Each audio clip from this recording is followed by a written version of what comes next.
ಇವತ್ತು ನಮ್ಮ ಸರ್ಕಾರದ ಮಹತ್ತರವಾದ ಯೋಜನೆಗಳು, ಗ್ಯಾರಂಟಿ ಯೋಜನೆಗಳು, ಬಡವರಿಗೆ, ದಲಿತರಿಗೆ, ಎಲ್ಲ ಅವರ ಜನರಿಗೆ ಕೊಡ್ತಕ್ಕಂಥ ಯೋಜನೆಗಳು ನಮ್ಮ ಸರ್ಕಾರದ ಗ್ಯಾರಂಟಿ ಯೋಜನೆಗಳು.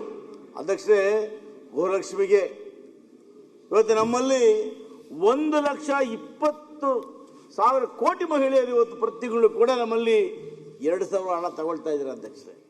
ಅಧ್ಯಕ್ಷರೇ, ಇವತ್ತು ಈ ಯೋಜನೆಯಲ್ಲಿ ಪ್ರತಿ ತಿಂಗಳು 28,000 ಕೋಟಿ ನಮಗೆ ವೆಚ್ಚ ಮಾಡ್ತಾ ಇದ್ದೀವಿ.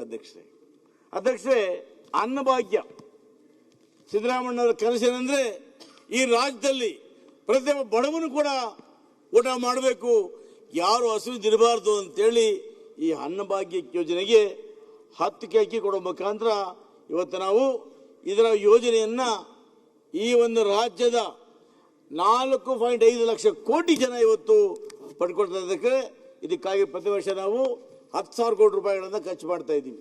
ಅಧ್ಯಕ್ಷೆ, ಶಕ್ತಿ ಯೋಜನೆ ಊಹಿಸ್ಲಿಕ್ಕೆ ಸಾಧ್ಯನೇ ಇಲ್ಲ. ಇವತ್ತು ಮಹಿಳೆಯರು ಇವತ್ತು ಅಧ್ಯಕ್ಷರೇ ಎಷ್ಟು ಮಹಿಳೆಯರು ಹೊಡೆದ ಸುಮಾರು 200 ಕೋಟಿ ಮಹಿಳೆಯರು 200 ಕೋಟಿ ಮಹಿಳೆಯರು ಇವತ್ತು ಬಸ್ಗಳಲ್ಲಿ ಪ್ರಯಾಣ ಮಾಡಿ ಸಿದ್ದರಾಮಯ್ಯನವರಿಗೆ ಸರ್ಕಾರಕ್ಕೆ ಅಭಿನಂದನೆ ಹೇಳ್ತಾ ಇದ್ದಾರೆ. ಅಧ್ಯಕ್ಷರೇ, ಗೃಹಜ್ಯೋತಿಗೆ ಇವತ್ತು ಗೃಹಜ್ಯೋತಿಯಲ್ಲಿ ಕೂಡ ಇವತ್ತು 1,50,000 ಕುಟುಂಬಗಳು ಇವತ್ತು ಗೃಹ ಯೋಜನೆಯನ್ನು ಇವತ್ತು ಬಳಸಿಕೊಂಡು ಆ ಕರೆಂಟ್ನ ಉಚಿತವಾಗಿ ಪಡೀತಾ ಇದ್ದಾರೆ. ಅಧ್ಯಕ್ಷರೇ, ಸಾರಿಗೆ ಇಲಾಖೆ ಇವತ್ತು 8,000 ಕೋಟಿ ರೂಪಾಯಿಗಳನ್ನು ಹೆಚ್ಚಿಗೆ ಕೊಟ್ಟಿದ್ದೇವೆ.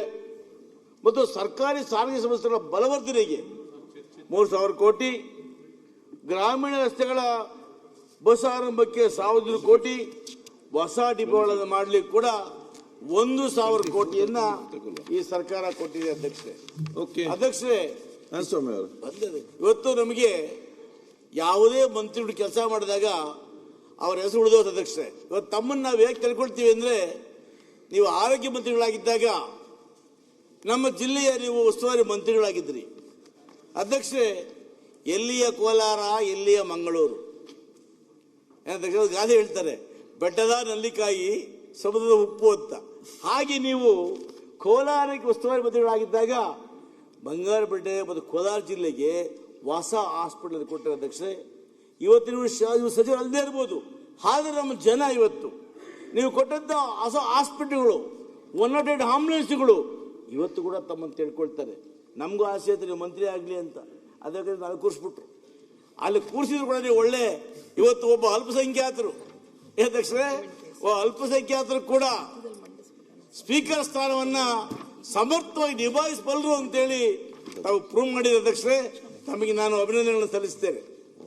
ಅಧ್ಯಕ್ಷರೇ, ಇಷ್ಟೆಲ್ಲ ಬರ್ಡನ್ನ ಜನಪರವಾಗಿ ಸಿದ್ದರಾಮಯ್ಯ ಕೊಟ್ಟಿದ್ದಾರೆ. ಅಧ್ಯಕ್ಷ ಹಾಗೇನೆ ನನ್ನ ಕಾನ್ಸ್ಟಿಟ್ಯೂಷನ್ ಸ್ವಾರ್ಥ ಇಷ್ಟೆಲ್ಲ ಕೂಡ ಸಿದ್ದರಾಮಯ್ಯನವರು ಜನಪರವಾಗಿ ಕರ್ನಾಟಕ ರಾಜ್ಯಕ್ಕೆ ಕೊಟ್ಟಿದ್ದಾರೆ. ಇವರು ವಿರೋಧ ಪಕ್ಷದಂತೆ ಖಾಲಿ ಬಜೆಟ್ ಚಂಬು ಏನೂ ಇಲ್ಲ, ಎಲ್ಲ ಇಲಾಖೆಗೆ ಹಣ ಕೊಟ್ಟಿದ್ದಾರೆ. ಸಮುದ್ರ ಕೆಲಸ ನಡೀತಾ ಇದೆ, ಮುಂದೆ ಕೂಡ ಆಡಳಿತ ಬರ್ತೇವೆ. 2028ಕ್ಕೆ ನಾವೇ ಅಧಿಕಾರಕ್ಕೆ ಬರ್ತೇವೆ. ಈಗ ನಡೀತಕ್ಕಂಥ 2 ಚುನಾವಣೆ ಬೈಲೆಕ್ಷನ್ ಕೂಡ ನಾವೇ ಗೆಲ್ತೇವೆ ಅಂತ ಮಾತನ್ನು ಹೇಳ್ತಾ, ಅಧ್ಯಕ್ಷರೇ, ನನ್ನ ಕಾನ್ಸ್ಟಿಟ್ಯೂನ್ಸಿಯಲ್ಲಿ ಹಿಂದೆ ಒಂದು ಯರಗೋಳ್ ಡ್ಯಾಮ್ ನಿರ್ಮಾಣ ಮಾಡಿದ್ರಿ. ತಾವು ಕೂಡ ಮಂತ್ರಿಗಳಾಗಿದ್ದಾಗ ಅನೇಕ ಬಾರಿ ವಿಸಿಟ್ ಮಾಡಿದ್ರಿ. ಅಧ್ಯಕ್ಷ, ಯರಗೋಳ್ ಡ್ಯಾಮ್ ನೀರು ಇವತ್ತು ಕೋಲಾರ, ಮಾಲೂರು ಮತ್ತು ಬಂಗಾರಪೇಟೆ ನಗರಗಳಲ್ಲಿ ಕೊಡ್ತಾ ಇದ್ದೀವಿ. ಅಧ್ಯಕ್ಷ, ಯರಗೋಳ್ ಡ್ಯಾಮ್ ಪಕ್ಕದಲ್ಲಿ ಒಂದು ಪರ್ಯಾಯವಾಗಿ ನಮ್ಮಲ್ಲಿ ಹೆದ್ದಲ ಮಡುಗು ಇದೆ. ಅಧ್ಯಕ್ಷರೇ, ಅಲ್ಲೇ ಕರ್ನಾಟಕದಲ್ಲಿ ಬರ್ತಕ್ಕಂಥ ನೀರೆಲ್ಲ ಕೂಡ ತಮಿಳುನಾಡು ಹರಿದು ಹೋಗುತ್ತೆ. ಅಲ್ಲಿ ಒಂದು ಡ್ಯಾಮ್ ಕಟ್ಟಬೇಕು ಅಂತೇಳಿ ನಾನು ಗೌರವಾನ್ವಿತ ಮುಖ್ಯಮಂತ್ರಿಗಳಿಗೆ, ಜಲಸಂಪನ್ಮೂಲ ಸಚಿವರಿಗೆ ಮನವಿ ಮಾಡಿದ. ದಯಮಾಡಿ ಅಲ್ಲೊಂದು ಡ್ಯಾಮ್ ಕಟ್ಟಿ ನೀರು ಶೇಖರಣೆ ಆದರೆ ಕಾಮಸಮುದ್ರ ಹೋಬಳಿಯ ಬಹಳಷ್ಟು ಜನರಿಗೆ, ಬಹಳಷ್ಟು ಗ್ರಾಮಗಳಿಗೆ ಕುಡಿಯುವ ನೀರನ್ನು ಕೊಡ್ತಕ್ಕಂಥ ವ್ಯವಸ್ಥೆ ಆಗ್ತದೆ. ಅಧ್ಯಕ್ಷತೆಗೆ ನಮ್ಮಲ್ಲಿ ಬಂಗಾರಪೇಟೆಯಲ್ಲಿ ಒಂದು ITI ಕಾಲೇಜ್, ITI ಟ್ರೈನಿಂಗ್ ಕೊಡ್ತಕ್ಕಂಥ ಕಾಲೇಜ್ ಬೇಕು ಅಂತ ಕೇಳಿದ್ದೀನಿ. ಮುಖ್ಯಮಂತ್ರಿ ದಯಮಾಡಿ ಅಡಿಸ್ತಾರಲ್ಲಿ ಅವ್ರ ಭಾಷಣದಲ್ಲಿ ಘೋಷಣೆ ಮಾಡಬೇಕಾದಾಗ ITI ಕಾಲೇಜ್ ಘೋಷಣೆ ಮಾಡಬೇಕು. ಮತ್ತೇನು ಸ್ಟೇಡಿಯಂ ಹಣ ಕೊಟ್ಟಿದ್ದಾರೆ ಹಣವನ್ನು ಹೆಚ್ಚು ಮಾಡಬೇಕು.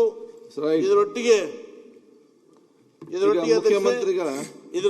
ನಮ್ಮಲ್ಲಿ ಅಧ್ಯಕ್ಷರೇ ಬೆಸ್ಕಾಂ ಅಲ್ಲಿ ಫಿನಿಶ್ ಮಾಡಿ ಕ್ಲೋಸ್ ಮಾಡಿ 2 ನಿಮಿಷ 2 ಮಿನಿಟ್ಸ್ ಬೆಸ್ಕಾಂ ಅಲ್ಲಿ ಮೀಟರ್ ಇಡಿಸಿದ ಅಧ್ಯಕ್ಷರೇ. ಅವ್ರಿಗೆ ನಾವು ಬಹಳಷ್ಟು ವರ್ಷಗಳಿಂದ ಪಾಪ ವಯಸ್ಸಾಗ್ತಾ ಬಂದಿದೆ, ಆದರೂ ಅವ್ರು ನಾವು ಸರ್ಕಾರ ಕನ್ಫರ್ಮ್ ಮಾಡ್ತಾ ಇಲ್ಲ.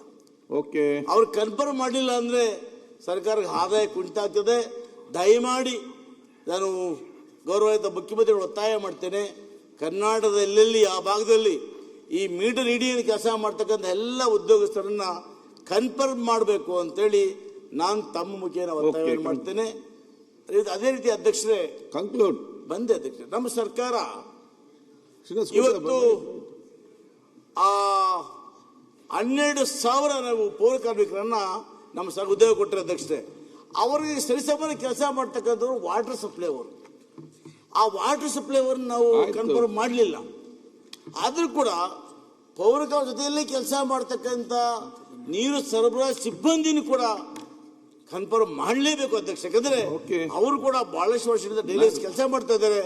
ಹಾಗಾಗಿ ನೀರು ಸರಬರಾಜು ಮಾಡ್ತಕ್ಕಂಥ ಸಿಬ್ಬಂದಿಯವರನ್ನು ಕೂಡ ಕನ್ಫರ್ಮ್ ಮಾಡಬೇಕು ಅಂತೇಳಿ ಗೌರವಾನ್ವಿತ ಮುಖ್ಯಮಂತ್ರಿಗಳಲ್ಲಿ ಮನವಿಯನ್ನು ಮಾಡ್ತೇನೆ ಅಧ್ಯಕ್ಷ.